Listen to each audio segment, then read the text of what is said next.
యెషయా గ్రంథము 61వ అధ్యాయము 7 నుంచి 9 వచనాల వరకు చదువుకున్నాం. మీ అవమానములకు ప్రతిగా రెట్టింపు ఘనత నొందుదురు, నిందకు ప్రతిగా తాము పొందిన భాగమును అనుభవించి వారు సంతోషించుదురు. వారు తమ దేశములలో రెట్టింపు భాగమునకు కర్తలగుదురు, నిత్యానందము వారికి కలుగును. ఏలయనగా న్యాయము చేయుట యెహోవానగు నాకు ఇష్టము, ఒకడు అన్యాయముగా ఒకని సొత్తు పట్టుకొనుట నాకు అసహ్యము.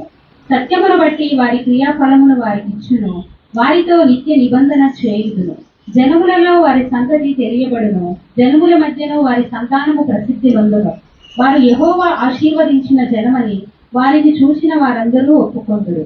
ప్రార్థన చేసుకున్నాం. సర్వోన్నతుడా, సర్వకృపానిధి అగు ప్రభువా, నీకే వందనాలు తండ్రి.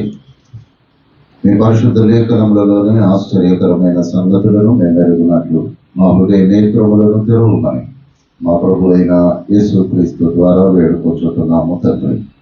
ఆమేన్. క్రీస్తునందు ప్రియులారా, దేవుని మహాకృపను బట్టి, దేవుడిచ్చినటువంటి పరిశుద్ధ దినమును బట్టి దేవునికి వందనాలు చెల్లిస్తూ కూడి వచ్చిన మీ అందరికీ ఈ పరిశుద్ధ దిన శుభములు, ఆశీర్వాదములు తెలియచేస్తూ ఉంటున్నాను. దేవుని మహోన్నతమైన కృప, మంచి వాతావరణము దేవుడు అనుగ్రహించాడు. మరి అటువంటి కృపను బట్టి నేను దేవునికి కృతజ్ఞతాస్తుతులు మరలా చెల్లిస్తూ ఉంటున్నాను.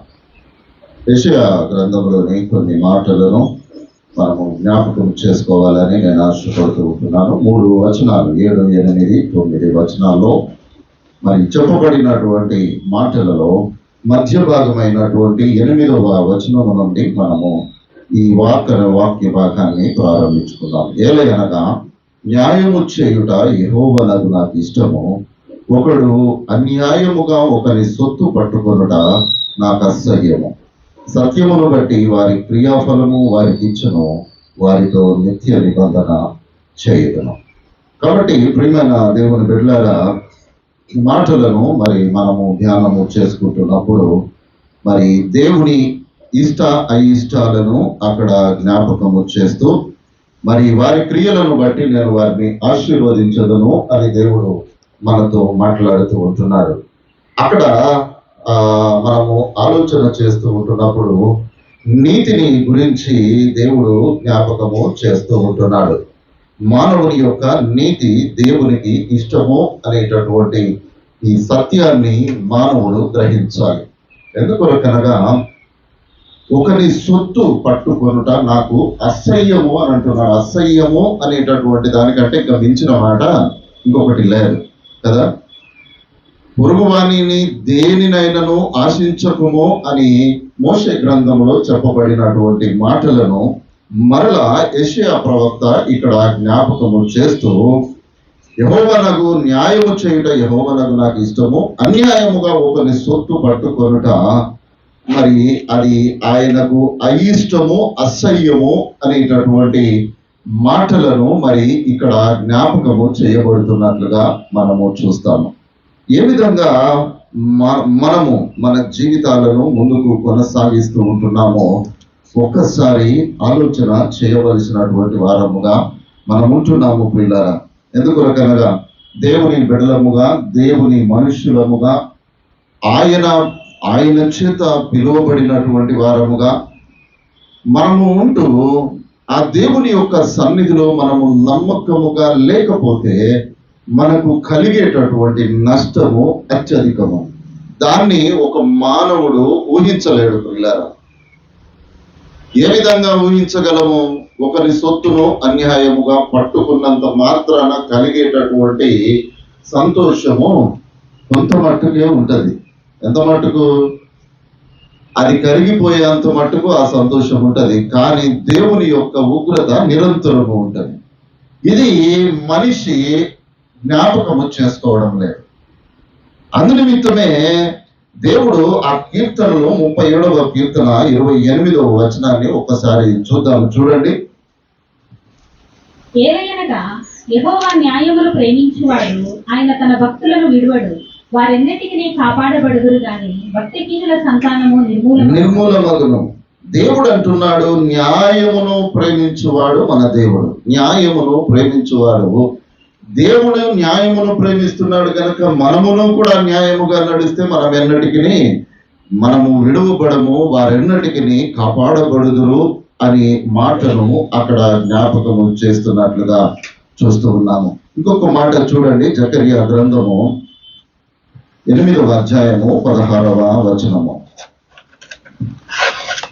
మీరు చేయవలసిన కార్యములు ఏవనగా, ప్రతివాడు తన పొరుగు వానితో సత్యమే మాట్లాడవలెను, సత్యమును బట్టి సమాధానకరమైన న్యాయమును బట్టి మీ గుమ్మములలో తీర్పు తీర్చవలెను. మీరు చేయవలసిన కార్యములు ఏవనగా, తన పొరుగు వానితో సత్యమే మనము మాట్లాడాలి. మనకు కలిగినటువంటిది, దేవుడు మనకు అనుగ్రహించినటువంటి దానిలో మనము ఆనందించడంలోనే మహా గొప్ప సంతోషము ప్రియులారా.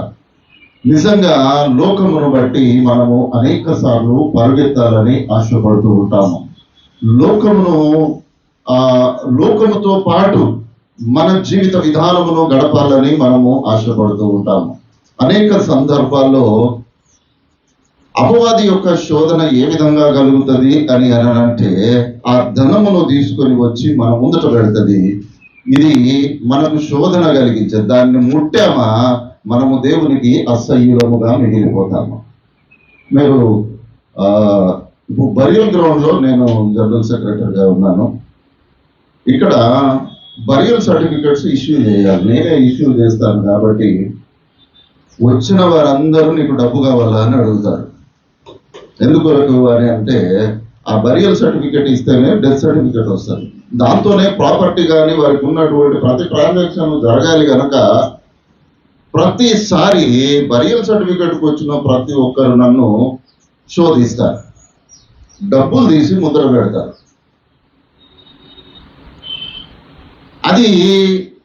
దాన్ని నాకు చూడగానే నాకు అసహ్యం అనిపిస్తుంది.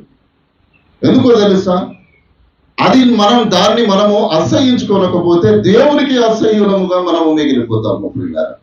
అన్యాయమైనటువంటిది ఏది కూడా మనకు అవసరం లేదు.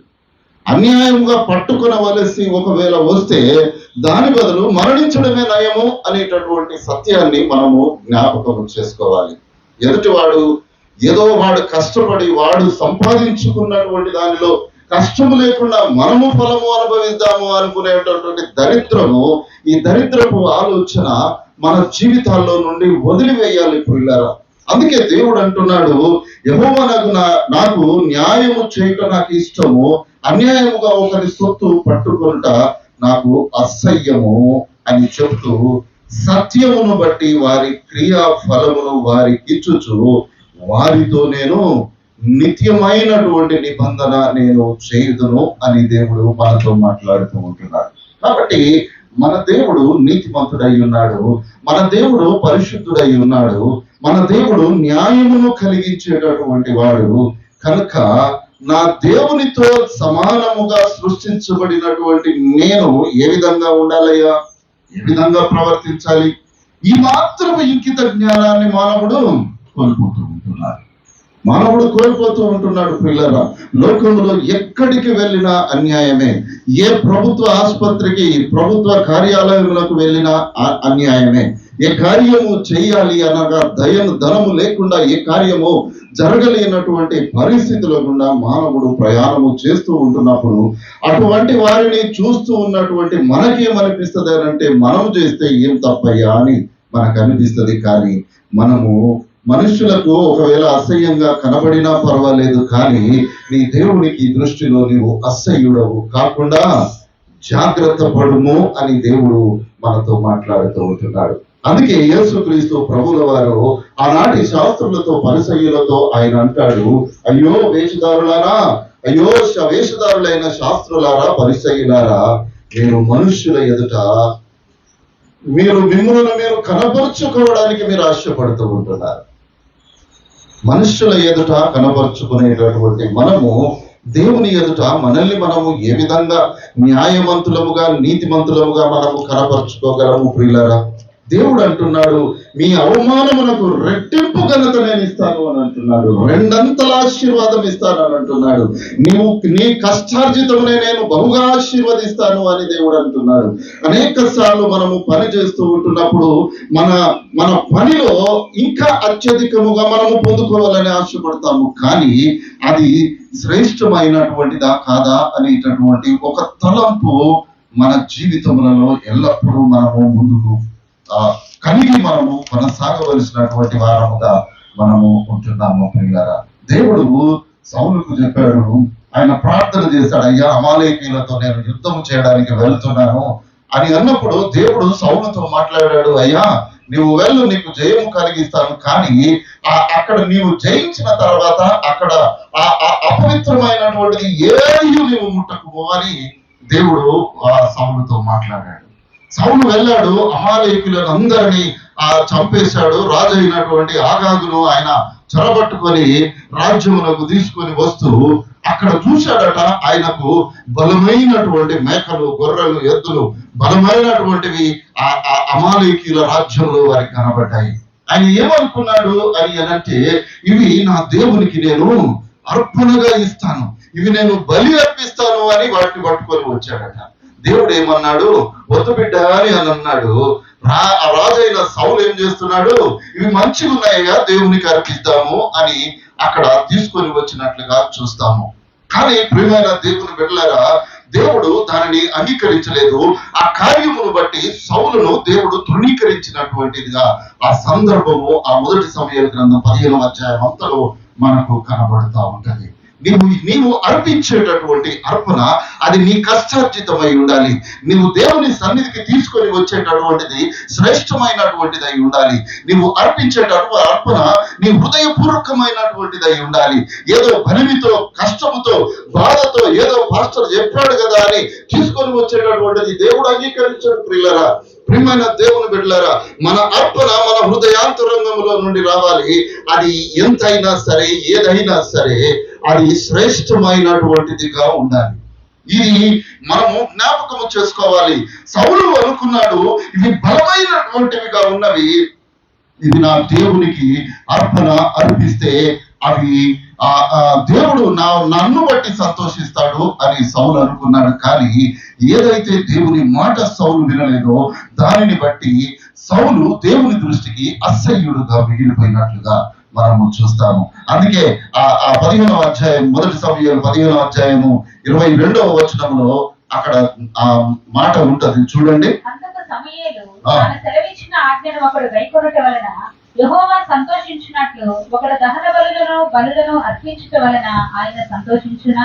ఆలోచించుము, బలులు అర్పించుట కంటే ఆజ్ఞను గైకొనుటయు, పొట్టేళ్ల కొవ్వు అర్పించుట కంటే మాట వినుట శ్రేష్టమైనటువంటిది ఏమిటి అనగా, నువ్వు సమీపించి ఆలకించడమే శ్రేష్టము. ప్రియులారా, ప్రియమైన దేవుని బిడ్డలారా, అర్పణ అనేటటువంటిది అది బలవంతముగా తెచ్చేటటువంటిది ఎన్నటికీ కాకూడదు. ప్రియులారా, నీవిచ్చేటటువంటి అర్పణ అది స్వేచ్ఛాపూరితమైనటువంటిది అయి ఉండాలి.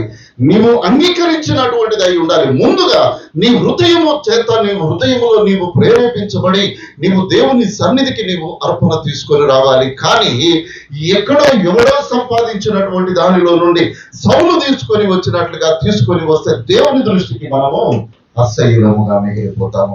దేవుడు అంటున్నాడు, దహన బలులను అర్పించుట కంటే, మరి పొట్టేళ్ల క్రొవ్వును అర్పించుట కంటే దేవుని యొక్క మాట వినుట శ్రేష్టము అని దేవుడు సెలవిస్తూ ఉంటున్నాడు. ఏది శ్రేష్టము ఏది కాదు మనకు తెలిసిన తర్వాత కూడా మన జీవితాలను బట్టి మనము ముందుకు కొనసాగుతూ ఒకవేళ ఉన్నామేమో. ప్రియులారా, ప్రియమైనటువంటి దేవుని బిడ్డలారా, మన అర్పణ మన కష్టార్జితమై ఉండాలి. ఇతరులను మోసము చేసిన దానిలో నుండి దేవునికి తీసుకొని వచ్చి నేను అర్పిస్తాను అని అనంటే మనము దేవుని దృష్టికి అసహ్యులముగా మిగిలిపోతాము.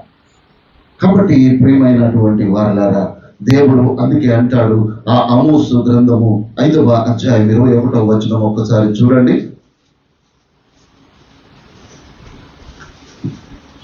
మీ పండుగ దినములను నేను అసహ్యించుకొనుచున్నాను, వాటిని నీచముగా ఎంచుచున్నాను. మీ వ్రత దినములలో కలుగు వాసనను నేను ఆగ్రహించగలను అంటాడు.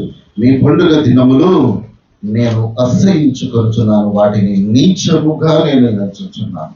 కాబట్టి ప్రియమైన దేవుని బిడ్డలారా, మన హృదయము ఏ విధమైనటువంటిదో దేవుడు ఎరిగి ఉన్నాడు. మనము దేవుని సన్నిధికి వచ్చినప్పుడు మనము ఏ విధంగా దేవుని సన్నిధిలో కనబడుతున్నామో దేవునికి స్పష్టమై ఉంటున్నది. కాబట్టి మనము మన హృదయాంతరంగమును ఎరిగినటువంటి దేవుని యొక్క సన్నిధిలో మనము నిలవబడుతూ ఉంటున్నాం. మనుషులకు కనబడినటువంటిది దేవునికి స్పష్టముగా కనబడుతూ ఉంటుంది. దేవుని యొక్క ఆ కార్యములు మానవులకు మరి తెలియకపోయి ఒకవేళ ఉండవచ్చునేమో, కానీ మానవుని యొక్క ఆలోచన మాత్రము ఎల్లప్పుడూ దేవునికి స్పష్టమైనటువంటివిగా ఉన్నవి. కాబట్టి మనము మన అర్పణ, మన స్తుతి గానము, మనము చేసేటటువంటి ప్రార్థన దేవునికి ఇష్టమైనటువంటిదిగా ఉండాలి. ఈరోజు 150వ కీర్తన కూడా దేవుని స్తుతించుడి. ఏ విధంగా స్తుతించాలి, ఎక్కడ స్తుతించాలి, ఎప్పుడు స్తుతించాలి, ఏ విధంగా ఆరాధించాలి అని దేవుని లేఖనము స్పష్టముగా మనతో మాట్లాడుతూ ఉంటుంది. దేవునికి ఇష్టమైనది ఏదో తెలుసా? నీవు అర్పించే అర్పణ కాదు ప్రియులారా, నీ అర్పణ ఏమై ఉండాలి? నీ హృదయాంతరంగములో నుండి వచ్చేటటువంటి స్తుతి గానమై ఉండాలి. ఎల్లప్పుడూ స్వరమెత్తి పాడండి, చేతులెత్తండి అని చెప్పడము కాదు ప్రియులారా, అది మన హృదయాంతరంగంలో నుండి రావాలి. మనమే మన దేవుని సన్నిధిలో ఆయనను స్తుతించుకోవడానికి మనల్ని ప్రేరేపించుకోవాలి. మనము ప్రార్థన చేయవలసినటువంటి ఒక సందర్భం వచ్చినప్పుడు నా దేవుడు స్తుతించబడుతున్నాడు అని ప్రార్థన చేయాలి. ఎవరో బలవంతము చేస్తే కాదు, ఎవరో పిలిస్తే కాదు. ఉదయకాలం బ్రేక్ఫాస్ట్, లంచ్, డిన్నరు, మధ్యాహ్నము ఇంకా బయట ఎక్కడ కనబడితే ఎక్కడ తినడానికి మనం ఎప్పుడు ఆలోచన చేయకుండా మనం ఉన్న దానిలో నుండి మన కష్టార్జితమును వ్యర్థము చేసి భోజనం చేస్తాము. కానీ వారమునకు ఒక్కసారి దేవుని సన్నిధిలో ప్రార్థన చేయమంటే మాత్రము మన కాళ్ళు లేవయి, మన మోకాళ్ళు వంగయి, మన స్వరము బయటికి రాదు. ఇక ఏ విధంగా నీవు దేవుని స్తుతిస్తుంటున్నావు? సౌలు వంటి ఒకవేళ ఆలోచన మనము కలిగి ఉంటున్నామేమో ప్రియులారా. ఎప్పుడైనా ఆలోచన చేస్తూ ఉంటున్నామా?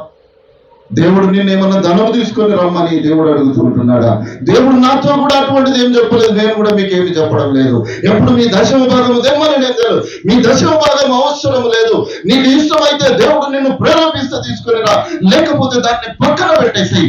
కానీ దేవుడు అంటున్నాడు, నీవు ఆజ్ఞ వినాలి, దేవుని మాటను గైకొనడమే నాకు ఇష్టమైనటువంటి కార్యము అని దేవుడు మనతో మాట్లాడుతూ ఉంటుండగా మన హృదయాంతరంగంలో మన విశ్వాసాన్ని ప్రకటించేటటువంటి ఒక స్థలంలో కూడా మనము దేవుని సన్నిధిలో ప్రార్థన చేయడానికి మనము వెనకాడుతూ ఉంటున్నాం.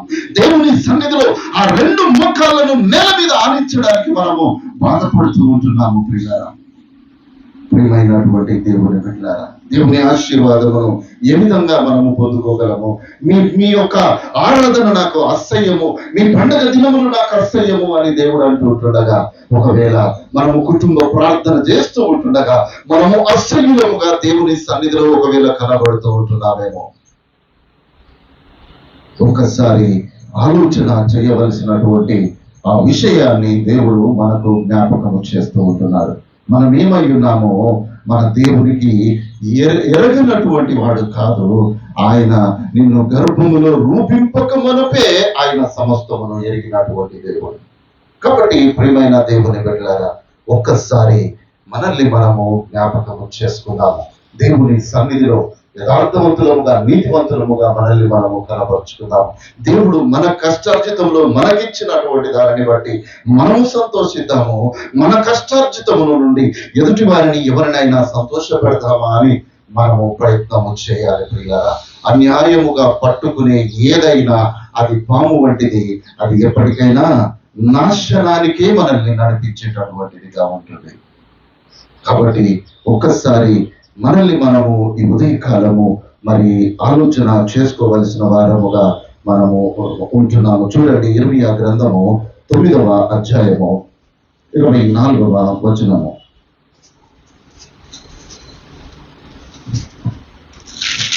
అతిశయించువాడు దేనిని బట్టి అతిశయింపవలెననగా, భూమి మీద కృప చూపుచు నీతి న్యాయములు జరిగించుచున్న యెహోవాను నేనే అని గ్రహించి నన్ను పరిశీలనగా తెలుసుకొనుటను బట్టియే అతిశయించవలెను. అతిశయించాలి. దేనిని బట్టి అతిశయించాలి? మనిషికి దేనిని బట్టి గర్వపడాలి అని మనము ఒకసారి ఆలోచన చేసినట్లయితే ఇర్మియా ప్రవక్త మనతో మాట్లాడుతూ ఉంటున్నాడు.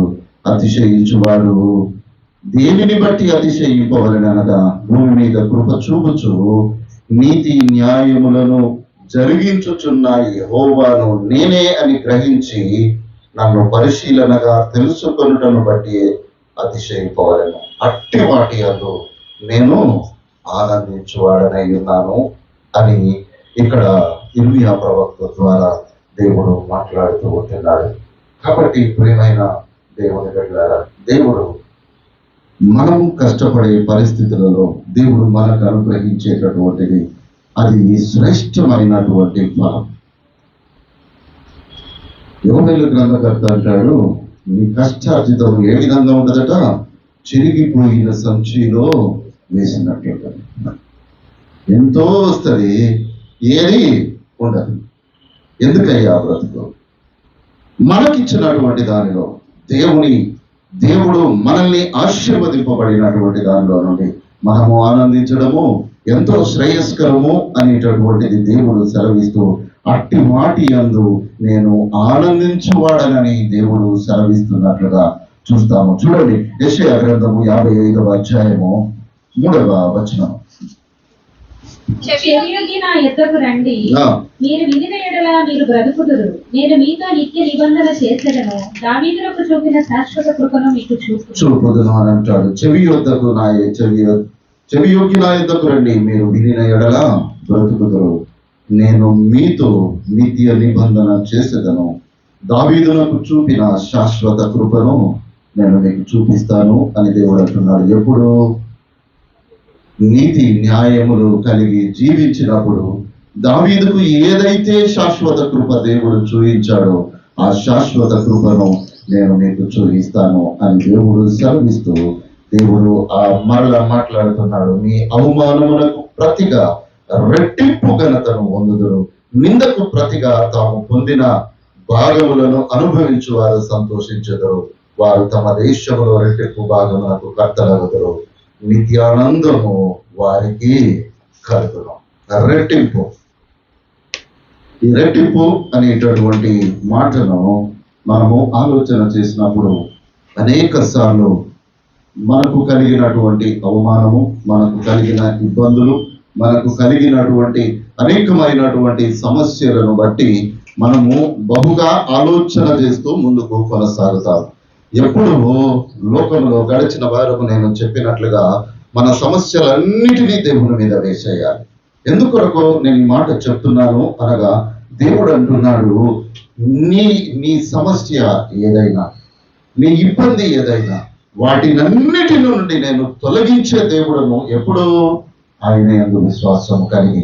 జకరియా గ్రంథము 9వ అధ్యాయము 12వ వచనము ఆ మాట మనకు జ్ఞాపకము చేయబడుతుంటున్నది. బంధకములలో పడియుండియు నిరీక్షణ గలవారలారా, మీ కోటను మరలా ప్రవేశించుడి, రెండంతలుగా మీకు మేలు చేసేదనని నేను మీకు తెలియజేయుచున్నాను. బంధకములలో పడియుండియు నిరీక్షణ కలిగిన వారు ఎవరయ్యా? ఇక్కడ కష్టాల్లో ఉన్నప్పుడు కూడా దేవుని యందు విశ్వాసము కలిగినటువంటి వారితో దేవుడు చెప్తున్నాడు, మరలా మీరు కోటలో ప్రవేశించుడి, రెండంతల మేలు నేను మీకు కలగచేస్తాను. ప్రియమైనటువంటి దేవుని బిడ్డలారా, అన్యాయముగా పొందుకున్నటువంటి దానిని బట్టి మనము సర్వదా నష్టపోయేటటువంటి వారముగానే మనం ఉంటాం. అన్యాయముగా నీవు ఆలోచన చేసినా కూడా అది మనకు నష్టాన్ని మిగిలిస్తుంది. దేవుని దృష్టికి మనము అసహ్యులముగా మిగిలిపోతాము. దేవుడు అంటున్నాడు, బంధకములలో ఉన్నప్పటికీ, కష్టాల్లో ఉన్నప్పటికీ, అప్పుల్లో ఉన్నప్పటికీ, అనారోగ్యంలో ఉన్నప్పటికీ, అతి నీచమైనటువంటి పరిస్థితులు గుండా ప్రయాణము చేస్తూ ఉంటున్నటువంటి సందర్భంలో కూడా మీరు విశ్వాసము కలిగి, నిరీక్షణ కలిగి నా తట్టు చేతులెత్తి మీరు ప్రార్థించారు కనుక, ఇదిగో రండి నా బిడ్డలారా, మీకు ఏం చేస్తానంటున్నాడు? రెండంతల ఆశీర్వాదమును నేను కలగజేస్తాను అని దేవుడు మనతో మాట్లాడుతూ ఉంటున్నాడు. ఏలియా ఎలీషా సంగతి మనందరికీ తెలిసిందే కదా. ఏలియా ఎలీషాను పిలిచినప్పుడు సేవకునిగా ఏలియాతో నడిచినటువంటి వాడు ఆయన అవరోధమయ్యేటటువంటి సమయంలో ఏలియా అడుగుతున్నాడు ఏలియాని, అయ్యా నీ ఆత్మ నాకు రెండంతలు కావాలి అని అడుగుతూ ఉంటున్నాడు. మనమేం అడుగుతూ ఉంటున్నామయ్యా? దేవుని ఆత్మను, దేవుని ఆత్మ అభిషేకమును మనం ఎప్పుడైనా అడిగామా? అయ్యా నీ ఆత్మలో నేను పొందుకోవాలి ప్రభు అని ఎప్పుడైనా మనము ఆలోచన చేశామా? ఇక్కడ ఎలీషా అడుగుతూ ఉంటున్నాడు. ఆయన మరి ఆ గొంగడి పట్టుకొని తిరిగేటటువంటి ఏలియాతో నడిచి ఆయనకు పరిచర్య చేసినటువంటి ఎలీషా అడుగుతూ ఉంటున్నాడు, నీ ఆత్మలో నాకు రెండంతల ఆత్మ కావాలి. రెండంతల ఆత్మ పొందుకున్నటువంటి ఎలీషా మహా అద్భుతమైనటువంటి కార్యములు లోకములో జరిగించినటువంటి వాడుగా మనకు కనబడతాడు. ఏలియా నుండి ఎలీషా రెండంతల ఆత్మ పొందుకున్నాడు. ఎలీషాను వెంబడించినటువంటి గేహాజీ మాత్రము 4 ఆత్మ పొందుకోవాలా లేదా? కానీ ఏం పొందుకున్నాడయ్యా? ఎందుకోసం పొందుకున్నాడు? లోక సంబంధమైనటువంటి పరుగు. ఏం చేసుకుంటావయ్యా? నీవు దైవజనుడితో ఉన్నావు, నీ దేవుడు నిన్ను నడిపిస్తూ ఉంటుండగా లోక సంబంధమైనటువంటి దాని కొరకు పరుగులెత్తినటువంటి గేహాజీ 4 ఆత్మ పొందుకొని అద్భుత కార్యములు చేయవలసినటువంటి గేహాజీ కుష్ఠ రోగము తన కుటుంబముతో సహా పొందుకున్నటువంటి వాడై త్రోసివేయబడినటువంటి వాడుగా మనకు కనబడుతూ ఉంటున్నాడు. ప్రియమైన దేవుని బిడ్డలారా, మనం అనుభవించేది దేవుని కృపను బట్టే మనము అనుభవిస్తూ ఉంటుండగా లేని దాని కొరకు మనము ప్రార్థనడము అవసరం లేదు. దేవుడు మనకిచ్చినటువంటి దానిని, దేవుడు మనల్ని ఆశీర్వదించి మనకు కలగదీసినటువంటి దానిలో సంతోషపడేటటువంటి శ్రేయస్కరం ఇంకొకటి లేదు. పుల్లారా, మీరు లోకంలో భారతదేశంలో చూశారు కదా, భారతదేశాన్ని విడిచిపెట్టి పారిపోయినటువంటి వారు ఎంతమంది ఉన్నారు? కొన్ని 100 మంది ఉన్నారు. ఎందుకో తెలుసా? మోసం చేశారు, ద్రోహం చేశారు, అబద్ధాలు ఆడారు, పారిపోయారు, దొంగలుగా విదేశాల్లో బ్రతుకుతూ ఉంటున్నారు. వాళ్ళని దొంగ అనకపోతే మనం గొప్పడని అని అంటారా? జీవిత కాలం అంతా న్యాయంగా నడిచి ఒక్క చిన్న తప్పు చేయి ఏ విధంగా చూస్తారయ్యా? ప్రియమైనటువంటి దేవుని బిడ్డలారా, యోబు గ్రంథము 42వ అధ్యాయము 10వ వచనం ఒకసారి చదువుకున్నాం, చూడండి. మరియు యోబు తన స్నేహితుల నిమిత్తము ప్రార్థన చేసినప్పుడు యెహోవా అతని క్షేమస్థితిని మరలా అతనికి దయచేసెను. మరియు యోబునకు పూర్వము కలిగిన దానికంటే 2 అధికముగా యెహోవా అతనికి దయచేసెను. దేవుడు యోబుకు, అసలు యోబు చరిత్రను చదువుతా ఉంటే ఆ కాలంలో అత్యంత ధనికుడు యోబు. ఆ కాలంలో బహు ఆస్తి కలిగినటువంటి వాడు యోబు. దేవుడు దానికి 2 అంతలు ఇచ్చాడట. ఇంకా ఏం ఘనత ఇచ్చాడో తెలుసా? ఆయన చుట్టూ చేరి మాట్లాడినటువంటి వారి పాపక్షమాపణ కొరకు ఈయన ప్రార్థన చేస్తే వారి పాపములు క్షమించబడ్డాయి. ఎంత ధన్యకరము ప్రియులారా! నీవు ప్రార్థన చేస్తే ఎదుటివాడు బాగుపడము అనేటటువంటి ధన్యత ఎంత గొప్పది! ఎవరుండాలి? ఆ భూసు దేశంలో నీతివంతుడైనటువంటి యోబు అని ఒక మనుషుడు ఉండను అని ప్రారంభించినటువంటి ఆ మాటను జ్ఞాపకము చేసుకుంటూ ఆ 42వ అధ్యాయం ముగింపు వచ్చేసరికి ఆ నీతివంతుడైనటువంటి యోబు కార్యములను బట్టి ఆయన ప్రార్థన చేస్తే తన స్నేహితులకు రక్షణ కలిగింది. అంత మాత్రమే కాదు, దేవుడు తన నీతిని బట్టి 2 ఆశీర్వాదము కలగజేశాడు. అప్పటికే ఆయన మహా గొప్ప ఆస్తిపరుడు, అంతకు 2 గొప్ప ఆ ఆశీర్వాదమును ఆయన పొందుకున్నట్లుగా మనము చూస్తూ ఉంటున్నాం. కాబట్టి ప్రియమైన దేవుని బిడ్డలారా, చూడండి యెషయా గ్రంథము 40వ అధ్యాయము 2వ వచనము.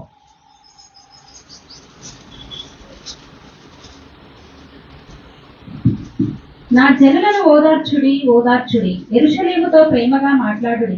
ఆమె యుద్ధకాలము సమాప్తమాయెను, ఆమె దోషారుణము తీర్చబడెను. యెహోవా చేతి వలన ఆమె తన సమస్త పాపముల నిమిత్తము 2 పొందిన సమాచారము ఆమెకు ప్రకటించుడు. కాబట్టి ఇక్కడ యూదా పాపము, యెరూషలేము పాపము ఎట్లా ఉందంట? రెండంతల పాపము ఉంది. ఒక్కటి కాదు, రెండంతల పాపం ఉంది. దేవుడు అంటున్నాడు, ఈ రెండంతల పాపమును, ఈ దోషారోపణను నేను తీసివేసి ఉన్నాను. వారి జీవిత కాలములో వారు అనుభవించినటువంటి ఆ శ్రమలు ఇదిగో సమాప్తములాయను. ఆ యెరూషలేమును మీరు ఓదార్చుడి అని దేవుడు వారితో మాట్లాడుతూ ఉంటున్నాడు. ఇప్పటికి మించిపోయినటువంటిది ఏమి లేదు పిల్ల. ఇప్పటికైనా ఒకవేళ ఇటువంటి పరిస్థితుల గుండా మనము ప్రయాణం చేసినట్లయితే ఇప్పుడే మనము దేవుని ఎదుట మనము ప్రార్థిద్దాము. ఆయన ఆ రెండంతల దోషముల నుండి మనల్ని విడుదల కలగజేసి మరలా ఒక నూతన జీవమును ఇయ్యడానికి ఆయన సిద్ధమైనటువంటి వాడుగా ఉంటున్నాడు. అందుకే పౌలు అంటాడు, మేము దృశ్యమైన వాటిని చూడక ఏం చేస్తున్నామట? అదృశ్యమైనటువంటి వాటిని నిదానించి మేము చూస్తున్నాము అని అంటాడు. ఏవి అదృశ్యమైనవి? కనబడినటువంటి దేవుని కార్యములను, అదృశ్యమైనటువంటి వాటినే మేము నిదానించి చూస్తున్నాం. పరుగులెత్తి చూడడం లేదు పిల్లరా, నిదానించి చూస్తుంటున్నాము. ఎందుకనగా ఈ లోకములో కలిగేటటువంటి చులకనైనటువంటి శ్రమ అసలు మనం తట్టుకోలేము పిల్లరా. శ్రమ అంటేనే తట్టుకోలేము కదా. పోయిన వారము 4 చినుకులు పడ్డాయి.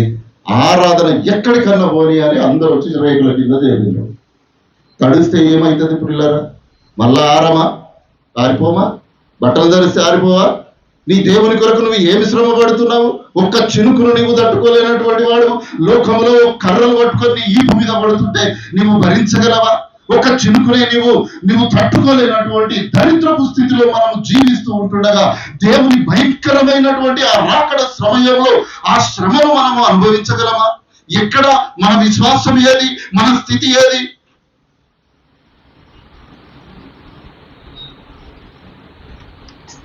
ప్రియమైన దేవుని బిడ్డలారా, నేను చాలా సార్లు జ్ఞాపకం చేశాను, నీ జీవితములలో నీవు అనుభవించినటువంటివి నీ బిడ్డలకు నీవు చెప్పాలి. ఏం చెప్పాలయ్యా? మేము టెంట్ కింద ఆరాధన చేసుకుంటున్నాము, 14 సంవత్సరాలకు ఒకే ఒక్కసారి వర్షం పడ్డది, ఆ చినుకులకు మేము 100 పోయి రేకుల కింద నిలబడ్డామని చెప్పుకోవాలి. ఇదేనా? ఏం చెప్పుకోవాలయ్యా? ఇదిగో వర్షం పడిందయ్యా, మాకు మందిరం లేదు, ఆ మందిరంలో మేము ప్రార్థన చేస్తున్నాము, దేవుని వర్షం పడింది. వర్షమా పిడగలా ఏవైనా పడండి, నా దేవుని నామానికి అవమానము కలగకుండా నేను నిలువబడి ప్రార్థన చేశాను అని చెప్పుకోగలిగేటటువంటి ఆలోచన ఏదైతే ఉందా? వర్షం పడుతుందయ్యా, ఉపవాస ప్రార్థన జరుగుతుంది, నా వర్షము నా దేవునికి ఆటంకము కలిగించదు అని, నా దేవుని సన్నిధిలో నేను ఉన్నానని మనం చెప్పుకోగలమా? అందుకే పౌలు గారు అంటాడు, అదృశ్యమైన వాటిని మేము నిదానించి చూస్తున్నాము. ఎందుకో తెలుసా? క్షణం మాత్రముండు ఈ చులకని శ్రమ. ఎంతసేపు ఉంటుందయ్యా వర్షము? ఇంకొక 3 నిమిషాలు అయితే ఆరాధన అయిపోయేది. ఆశీర్వచనము లేకుండా ముగించబడినటువంటి మొట్టమొదటి ఆరాధన గడిచిన వారము ఆరాధన. ఆశీర్వచనం కూడా తీసుకోలేదు ప్రియులారా. పౌలు గారు అందుకే అంటున్నాడు, క్షణమే ఉంటది, అది ఎంత ఉంటుందో దేవుని శ్రమ. దేవుడు ఈ క్షణమాత్రం ఉండు మా చులకని శ్రమ మా కొరకు అంతకంతకు ఎక్కువైనటువంటి మహిమను మాకు కలుగజేస్తూ ఉంటాడు.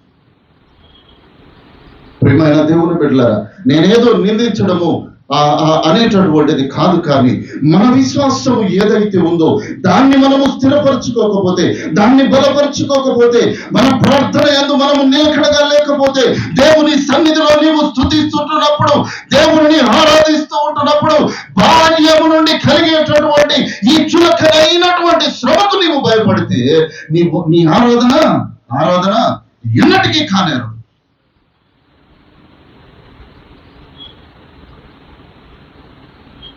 ప్రియమైనటువంటి దేవుని బిడ్డలారా, ఒక్కసారి మనల్ని మనము ఆలోచన చేసుకోవాలి. ఎందుకో తెలుసా? దేవుని పని నిమిత్తము భారము కలిగినటువంటి విశ్వాసులముగా మనం ఉండాలి.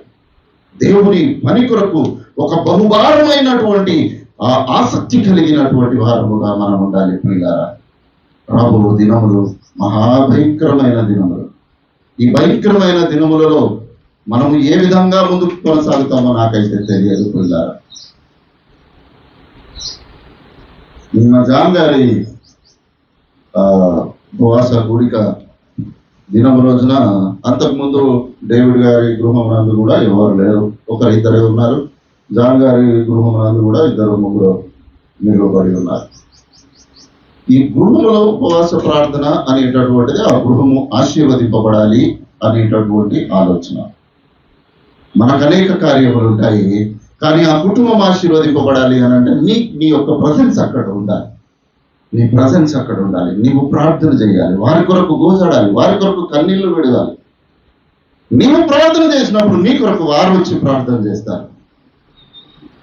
ఇదే కదా సంఘము. సంఘం అంటే ఏంది? ఒకరికొకరు కలిసి బ్రతకడమే సంఘం కదా. ఈ సంఘం యొక్క కట్టుబాట్లను మనము విడిచి ముందుకు కొనసాగితే ఏ విధంగా మనము ఆశీర్వదింపబడతాము పిల్లరా? ఏ విధంగా దేవుని యొక్క ఆశీర్వాదాలను మనము పొందుకోవడానికి అర్హులముగా ఎంచబడుతున్నాము అనేటటువంటి ఒక ఆలోచన మనము చేయాలి. పౌలు గారైతే అంటాడు, క్షణమాత్రముందు మా చులకని శ్రమ కొరకు అంతకంతకు ఎక్కువైన నిత్య మహిమ భారము మాకు కలుగుచూ ఉన్నది అని అంటాడు. అందుకనే దృశ్యమైనవి మనకి ఎప్పుడు కనబడతానే ఉంటాయి కదా. పొద్దున్న లేస్తే మమ్మీ డాడీ కనబడతారు, పిల్లలు కనబడతారు, బయటకు వస్తే బండి కనబడుతుంది, పెట్రోల్ ఉందా లేదా తెలుస్తుంది. స్త్రీలు అయితే కిచెన్లకు పోగానే ఉప్మా రవ్వ ఉందా, ఇడ్లీ రవ్వ ఉందా, ఏ పిండి ఉందో అది తెలుస్తుంది. కూరగాయలు చూస్తారు, అన్నింటినీ చూస్తారు. కానీ అదృశ్యమైన వాటిని ఎప్పుడు చూస్తాం? మరి ఎప్పుడు చూస్తాము? సమయం ఉండదు కదా. అదృశ్యమైన వాటి వరకు ప్రయత్నము చేయాలి. అదృశ్యమైనటువంటి నీ దేవుని యొక్క శక్తిని నీవు అనుభవించాలి. ఆయన ఇచ్చేటటువంటి రెండంతల ఆత్మ అభిషేకమును నీవు పొందుకోవాలి. అప్పుడే కదా దేవుని యొక్క మహిమను నీవు అనుభవించేటటువంటి వాడవుగా నీవు ఉంటావు. లోక సంబంధమైనటువంటి వాటి విషయములలో మనము ఆసక్తి కలిగి ముందుకు కొనసాగుతూ ఉంటున్నాము. కానీ దేవుని యొక్క కార్యములను నెరవేర్చడానికి ఒక చిన్న శ్రమను కూడా అనుభవించడానికి మనం ఇష్టపడము. ప్రియమైన దేవుని బిడ్డలారా, ఇదేదో నేను చెప్పాలని చెప్పడం లేదు, ఇది దేవుని చేత హెచ్చరించబడాల్సినటువంటి విషయమే. ఎందుకో తెలుసా? రాబో కాలం ఏ విధంగా ఉంటుందో నాకు కూడా తెలియదు ప్రియులారా, కానీ అది బహుభారమైనటువంటిది. ఆ దినములు మహాభయంకరమైనటువంటి దినములు మీరు అనుభవిస్తూ ఒకవేళ చూసినట్లయితే ఆ అనుభవము ఇప్పటికే భారతదేశంలో, ఉత్తర భారతదేశంలో అనేక సంఘాలు అనుభవిస్తూనే ఉన్నాయి. మన వరకు ఇంకా రాలేదు, రాకుండా ఉండదు పిల్లారా కదా. కర్ణాటకలో కోవిడ్ వచ్చిందని మనకేమవుతుంది అని ఇక్కడే ఉంటే రాకుండా ఉంటుందా? వస్తుంది కదా.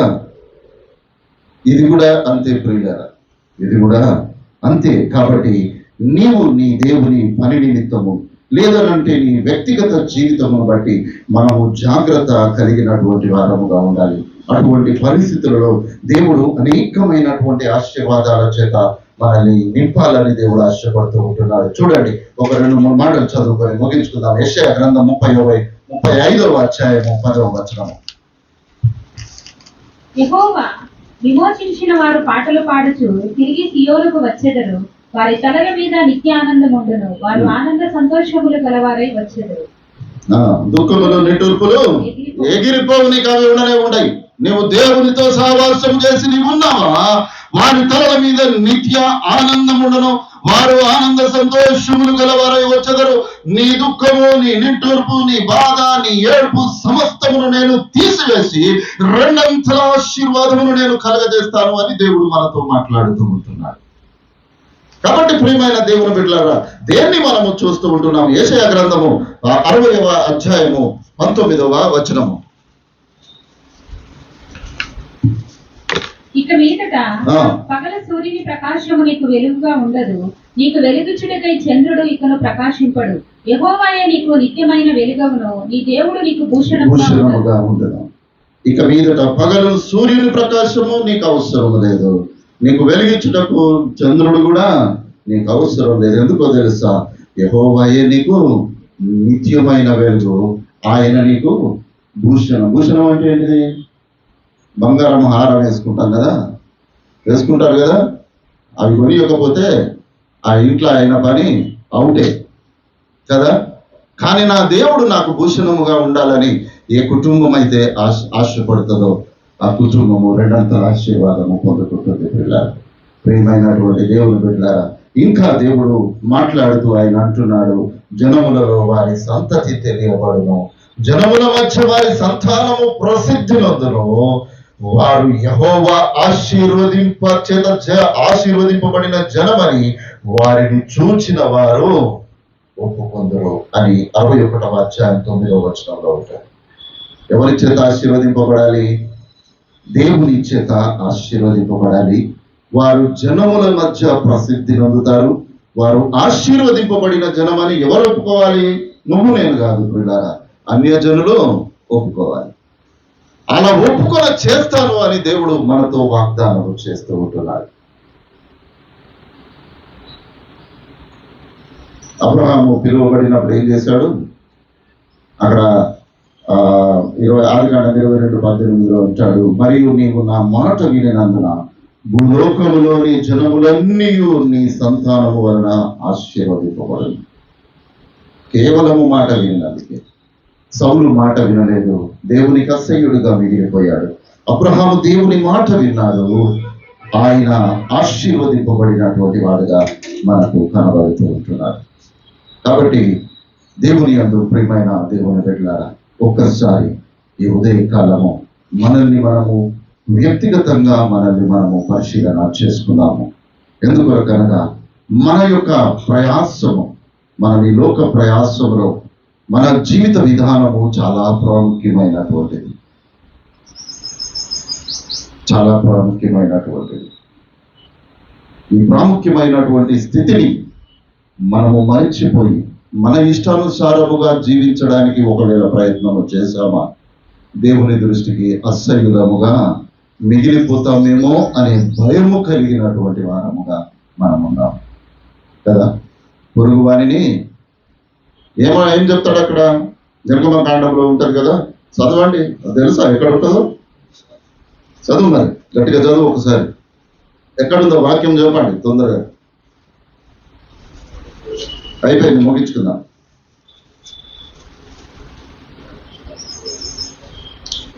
20వ అధ్యాయం తీయండి, నిర్గమకాండము. చదువు. పొరుగు వారి మీద అబద్ధం కాదు, నీ పొరుగు వారి దేనినైనను ఆశింపకము. ఇంకేం ఆశింపొద్దు? నీ పొరుగు వారి భార్యనైనను దాసినైనను దాని వాని ఎద్దునైనను గొర్రె మేకలనైనను ఏది ఆశించు. పొరుగు వారిది దేవుడు నీకిచ్చింది, దానిని బట్టే సంతోషించుము. దానికంటే అత్యధికంగా తీసుకుంటామనంటే దేవుని దృష్టిలో నీవు అసహ్యుడు. ప్రియమైన దేవుని బిడ్డలారా, కాబట్టి మనము ఈ విధంగా ఉండాలి.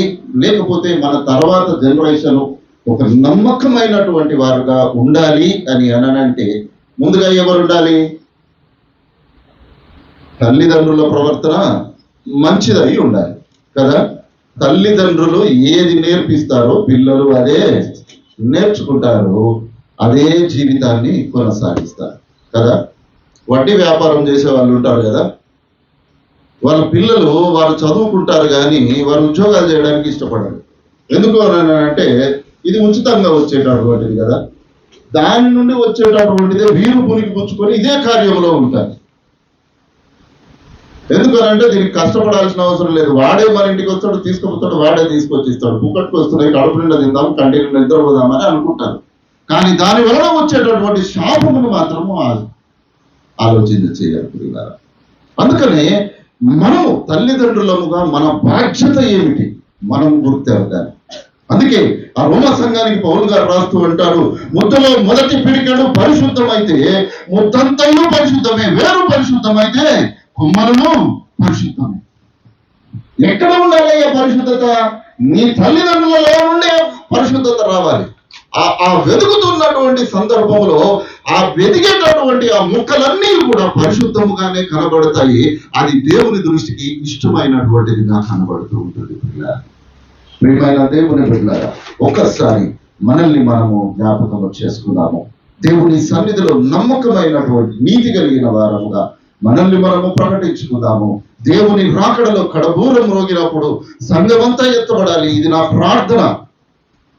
కానీ ఎంతమంది ఎత్తబడతాము? దేవుని వాక్యం అంటుంది సగం మంది ఎత్తబడతారు, సగం మంది వదిలివేయబడతారు అని అంటున్నారు. ఆ సగం మంది ఎవరు? మరి మన మధ్యలోనే ఉండాలి కదా, బయట వాళ్ళు అయితే కాదు కదా. మన సంఘంలో సగం మంది విడువబడేటటువంటి వారు ఉండాలి. కాబట్టి నీవు ఇంటికి వెళ్ళి నువ్వు ప్రార్థన చేసుకుని, నేను విడువబడేవాడనా ఎత్తబడేవాడనా? ఒకవేళ విలువబడేటటువంటి ఆలోచన విధానము నీ జీవితంలో ఉంటే దేవుడు ఇప్పటికీ సజీవులలో నిన్నుంచాడు. కాబట్టి మారు మనసు పొందే అవకాశము దేవుడు నీకు కలిగించాడు. దేవుడు ఒక చక్కని ఆశీర్వాదము చేత మనల్ని హెచ్చరిస్తూ ఉంటున్నాడు. ఇదిగో, నేను దప్పిగొని వాని మీద నీళ్లను, ఎండిన భూమి మీద ప్రవాహ జలములను కుమ్మరించెదను. నీ సంతతి మీద నా ఆత్మను కుమ్మరించెదను. నీకు పుట్టిన వారిని నేను ఆశీర్వదించెదను అని యెషయా 44:3 ఆయన గొప్ప ఆశీర్వాదము చేత ఈ మధ్యాహ్న కాల పరిశుద్ధ దినము జూన్ 1వ తేదీన ఆయన మనకు గొప్ప ఆశీర్వాదమును ఆయన తెలియజేస్తూ ఉంటున్నాడు. ఎప్పుడో తెలుసా? దేవుని యందు నీవు భక్తి కలిగి నీ బిడ్డలను భక్తిలో నడిపించు. అప్పుడు నేను నీకు నిన్నాశీర్వదిస్తాను, నీ సంతతి మీద నా ఆత్మను కుప్పరిస్తాను. నీకు పుట్టిన వారిని నేను ఆశీర్వదిస్తాను. నీకు పుట్టిన వారు ఆశీర్వదింపబడలేదు అని అంటే దానికి కారణము నీవే అనేటటువంటి సత్యాన్ని నీవు జ్ఞాపకం చేసుకొని ముందుకు కొనసాగాలని దేవుడు మనల్ని హెచ్చరిస్తూ ఉంటున్నాడు. కాబట్టి దేవుని కృపను బట్టి ఆయన సన్నిధిలో ఆయన వలె మనము కూడా నీతి న్యాయములు కలిగిన వారముగా జీవించడానికి ప్రయత్నం చేద్దాము. అటువంటి గొప్ప కృప దేవుడు ఈ ఉదయ కాలం మనందరికీ దయచేయనుగాక. ఆమేన్.